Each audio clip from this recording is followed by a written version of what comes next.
आज आपण बनवू हिरव्या मिरचीचा झणझणीत ठेचा। नमस्कार मंडळी, स्वागत आहे तुमचं माझ्या चॅनलमध्ये। चला मग सुरू करू। ठेचा बनवण्यासाठी मी 7-8 हिरव्या मिरच्या घेतल्या आहे तिखटवाल्या आणि जाड मिरच्या घेतल्या आहे। जाड मिरच्या थोडे जास्त घेतल्या आहे। 15-20 लसूणच्या पाकळ्या घेतल्या आहे। अर्धी वाटी भुजेल शेंगदाणे घेतले आहे आणि कोथिंबीर जास्ती जास्त घेतली म्हणजे ठेचा चांगली चवीनुसार मीठ घेऊ। आणि आता हे मिक्सरमधून वाटी घेऊ। तुम्ही ना ते बडगीमध्ये कुठे घेतलं तरी चालेल, पण मी मिक्सरमध्ये वाटी घेतलाय। पाच झालं मोठं थोडं वाटी घेतलंय। आता आपण या ठेच्याला फोडणी घेऊ। तव्यावर 2-3 चम्मच तेल टाकू।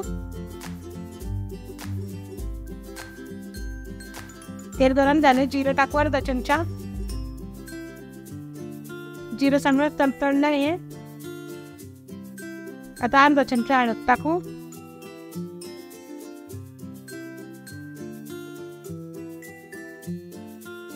आता बारीक करून ठेचा टाकी घेऊ आणि एकसारखा आणि चांगला भुजी घेऊ। त्यामध्ये आपण कसं भुजन मिरच्याचा ठेचा करतो त्याची वेगळी चव असते आणि कच्च्या मिरच्याचा करतो याची वेगळी चव असते, म्हणून कवा तो करवा कवा हा करवा। आता याने एकसारखं आणि चांगला भुजी घेऊ। त्यामध्ये कसं कवा आपण प्रवासाला जातो किंवा शेतात जातो तर या ठेचा तरी संनेला म्हणजे चांगला राहतो, खराब वेळ लवकर आणि चांगला चविष्ट लागतो खायला। असं आपण आणि राहून चांगला त्याने भुजी घेऊ तेलामध्ये। लोखंडाच्या ताव्यावर केल्यामध्ये याला चांगली चव येते। आता पहा मस्त आपण भुजी घेतला तेलामध्ये। आता झाकण ठेवू आणि याला वाफ काढी घेऊ।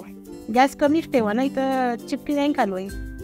आता पहा मस्त वाफ भराली आहे। आता परत आपण झाकण काढून चांगला आलोय घेऊ।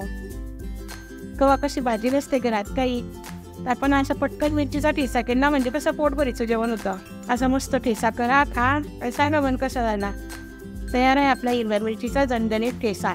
तुम्हाला हा व्हिडिओ आवडला तर शेअर करा, लाईक करा, चॅनलला सबस्क्राईब करा। चला मग भेटू परत नवीन व्हिडिओमध्ये।